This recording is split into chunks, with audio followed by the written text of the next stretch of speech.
যারা গত 17 বছরে নিজেদেরকে নিরাপদে রাখলেন, ব্যবসা বাণিজ্য চালালেন, তারা এখন আমাদের উপরে খবরদারি করবে?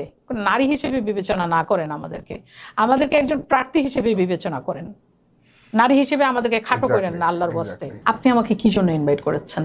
একজন বিএনপি নেতা হিসেবে আপনি আমাকে এখানে ইনভাইট করেছেন। ডেফিনেটলি আমি যদি এই পর্যন্ত না আসতে পারতাম, আমার দল আমাকে এই জায়গায় না নিয়ে আসতে পারতো, আপনি আমাকে ইনভাইট করতেন না। আজকের যে জায়গায় আমি এখানে এসে বসেছি, সেটা দল আমাকে তৈরি করেছে দীর্ঘদিনে। এই জন্য আপনি আমাকে এখানে ইনভাইট করেছেন এবং আমি এই জন্য এখানে বসে আছি, আপনার কথার উত্তর দিচ্ছি। এখন প্রশ্ন আসে যে 237টা মনোনয়ন দেওয়া হয়েছে, এর মধ্যে আমাদেরকে দেওয়া হয়নি। আমার যারা সহকর্মী দুইজন বসে আছেন, আমরা শুধুমাত্র যে সংসদে আমাদের ভূমিকা রেখেছি তা নয়, আমরা রাজপথেও পুরুষের চেয়েও কোনো অংশে কম ভূমিকা রাখিনি, বরঞ্চ কোথাও কোথাও আমরা বেশি ভূমিকা রাখার চেষ্টা করেছি। ইভেন তো আপনি যদি দেখেন যে 11 সরকারের সময় আমাদের ভূমিকাটা যদি দেখেন, যখন পুরুষ মানুষেরা বের হইতে পারত না, আমাদের বড় ভাইরা যারা সাবেক এমপি ছিলেন ওই সময়ে বা কেউ, তারা কিন্তু বের হইতে পারতেন না। যেমন আমাদের ইলিয়াস আলী সাহেব গুম হয়েছেন, উনি কিন্তু ওই সময় মানে ফেরারি জীবনযাপন করতেন। অনেকে জেলখানায় ছিল আমাদের নেতারা, কিন্তু ওই সময় আমরা কিন্তু রাজপথে ছিলাম। দেশনেত্রী বেগম খালেদা জিয়াকে তখন অ্যারেস্ট করা হয়েছিল। আমরা তখন আন্দোলনগুলো কিন্তু আমরা মানে ধরে রাখার চেষ্টা করেছি এবং রাজপথে আমাদের ভূমিকা রেখেছি। সেই অনুযায়ী সেই 111 থেকে অদ্যাবধি আজকে ধরেন 10 মাসের উপরে হয়েছে অন্তর্বর্তীকালীন সরকার, এই সময় পর্যন্ত আমরা কেউই কিন্তু আমাদের ভূমিকা থেকে পিছিয়ে যাইনি। যেমন আপনি টকশোতে আমরা কথা বলার চেষ্টা করেছি, তেমনি রাজপথে, তেমনি পার্লামেন্টে, সব জায়গায় ভূমিকা রেখেছি। কিন্তু দুঃখজনক হলেও এটা সত্য যে আমরা কেউই মনোনয়নের যে বিচার হয়েছে সেই বিচারে আমরা পরীক্ষায় বা যে পরীক্ষা হয়েছে সেই পরীক্ষায় উত্তীর্ণ হতে পারিনি। কেন হতে পারিনি সেটা যারা মনোনয়ন দিয়েছেন তারা ভালো বলতে পারবেন। তবে বাংলাদেশের মানুষ যারা দেখেছেন যে আমরা দুর্দিনে রাজপথে আমরা আমাদের কণ্ঠ উচ্চকিত রেখেছি, আজকে আমাদেরকে মনোনয়ন না দিয়ে যদি যারা মানে তাদের ভূমিকা রাখেনি, মনিয়াপার কথা মতো যারা গর্তে ছিল, যারা মানে নিজেদেরকে সেফ সাইডে রেখেছে, যারা আওয়ামী লীগের সঙ্গে আতাত করে ব্যবসা বাণিজ্য করেছে, আপনি যদি আমাকে বলেন তাহলে আমি বলতে পারি আমার এখানে যাকে দেওয়া হয়েছে তিনি খোঁজ নিয়ে দেখবেন, তিনি বয়সের ভারে মানে নুজ্জ যেটা সেটা একটা বিষয়। আরেকটা বড় প্রশ্ন হচ্ছে গত ফ্যাসিস্ট রেজিমে উনি ওনার ব্যবসা বাণিজ্য দেদারসে চালিয়ে গেছেন আওয়ামী লীগের সঙ্গে, আতাত করে হোক, সমঝোতা করে হোক, যেভাবেই হোক উনি নিজেকে নিরাপদে রেখেছেন। সেইখানে আমি জীবনের ঝুঁকি নিয়ে আন্দোলন করেছি, সংগ্রাম করেছি, গ্রেপ্তার হয়েছি, জেল খেটেছি, মানে কোথাও কোনো কিছুর কমতি নেই। আর পড়াশোনার কথা যদি বলেন, আমরা প্রত্যেকেই তো পড়াশোনা করেছি, তো প্রত্যেকেই আমাদের মাস্টার্স কমপ্লিট করেছি, কেউ আমরা জব করিনি, জবের চিন্তাও করিনি। আমরা চিন্তা করেছি রাজনীতিকে আমাদের ব্রত হিসেবে নিয়েছি এবং আমরা চিন্তা করেছি যে মানুষের জন্য কিছু করব, সেই জন্যই আমরা করছি। এবং আপনি যদি হেলনাপার বিষয়টা দেখেন বা আমার বিষয়টা দেখেন, আমরা দেশের বাইরে চলে যেতে পারতাম, আমরা নিরাপদে জীবনযাপন করতে পারতাম, সেগুলোও তো আমরা করিনি। আমরা বাংলাদেশে থেকে গিয়েছি, বাংলাদেশের মানুষের জন্য কাজ করব। আমার বাবা যুদ্ধ হতো মুক্তিযোদ্ধা ছিলেন, আমার দাদা মুক্তিযুদ্ধে শহীদ হয়েছেন। আমি মনে করেছি যে দেশ আমার বাবা যুদ্ধ করে স্বাধীন করেছেন, আমি সেই দেশের মানুষের জন্য কাজ করব। তা আমার দীর্ঘ বছরে আমি আমার যে নির্বাচনী এলাকা যেটা চুনারুঘাট মাধবপুর, সেখানে আমি কাজ করেছি, সেখানে আমি নিজেকে দিনে দিনে তিলে তিলে আমি নিজেকে তৈরি করেছি।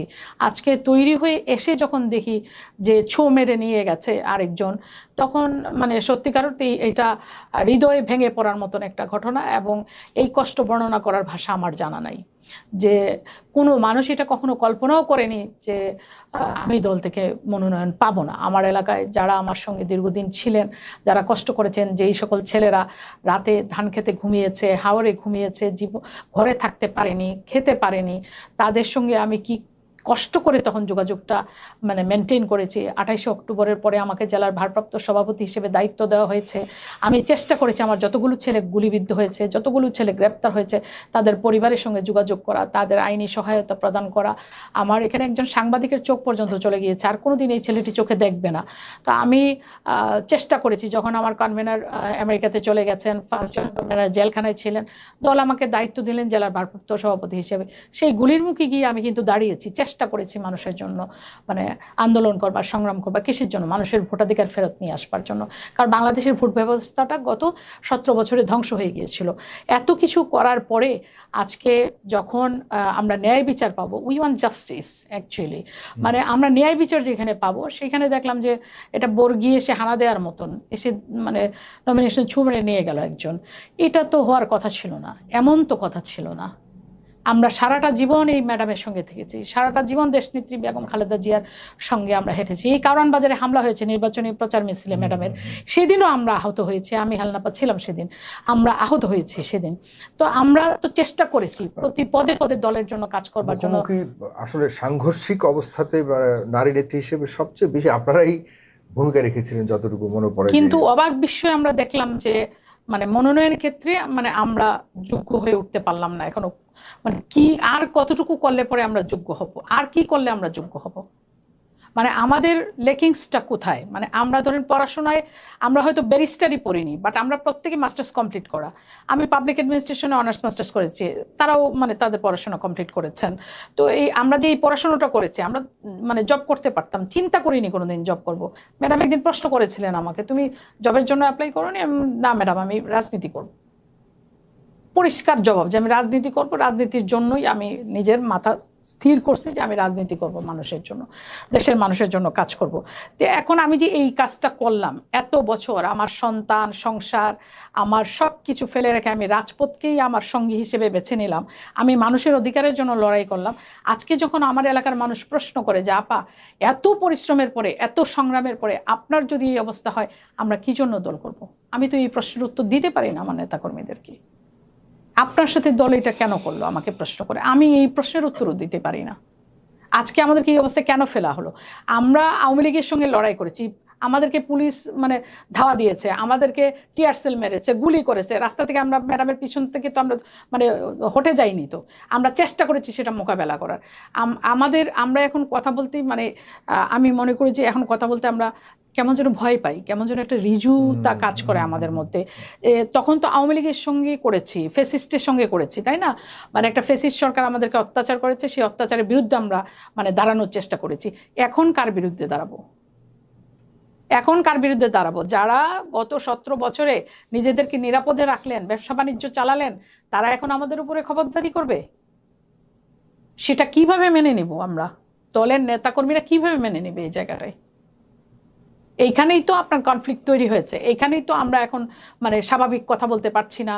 এই যে মরিয়াপা একটু আগে বলছিল যে মানে মানে নিতে পারতেছি না, বা এটা কিভাবে মানে মেনে নেওয়া যায়, এটা মেনে নেওয়ার মতন বিষয় তো না। এখন আমি আশা করব যে এখনো যাদেরকে মনোনয়ন দেওয়া হয়েছে, আরো কিছু আসন এখনো বাকি রয়েছে, বা কিছু আসন হয়তো পুনর্বিবেচনা করা হবে। আপনার এই অনুষ্ঠান থেকে আমরা এটাই মানে মানে মেসেজটা আমরা করতে চাই, ক্লিয়ার করতে চাই। আমরা আমাদের কথাটা, আমাদের দাবিটা এটা রাখতে চাই যে আমাদের মনোনয়নের বিষয়টা পুনর্বিবেচনা করা হোক। আমরা তো মনিপা যেটা বারবার বলছিল যে হচ্ছে যে আমরা তো মানুষ হিসেবে পরিশ্রম করেছি, আমরা নারী হিসেবে পরিশ্রম করিনি। আমরা একজন মানুষ হিসেবে গিয়ে প্রতিবাদটা জারি রেখেছি যে না, আমাদের প্রতিবাদ করতে হবে। তাইলে আমাদেরকে মানুষ হিসেবে বিবেচনা করা হোক, নারী হিসেবে বিবেচনা না করেন, আমাদেরকে একজন প্রার্থী হিসেবে বিবেচনা করেন, নারী হিসেবে আমাদেরকে খাটো করেন না আল্লাহর বস্তে। এটাই হচ্ছে আমাদের বক্তব্য। অনেক ধন্যবাদ। নারী হিসেবেও তো মনে হয় না করেছে, কারণ নারী হিসেবে 33% করার কথা, তো মানে যদিও এটা চেঞ্জ হয়েছে, বাট একদম শুধুমাত্র 9 জনকে নারী হিসেবে দেওয়ার কথা না, আরো অনেক বেশি হওয়ার কথা ছিল।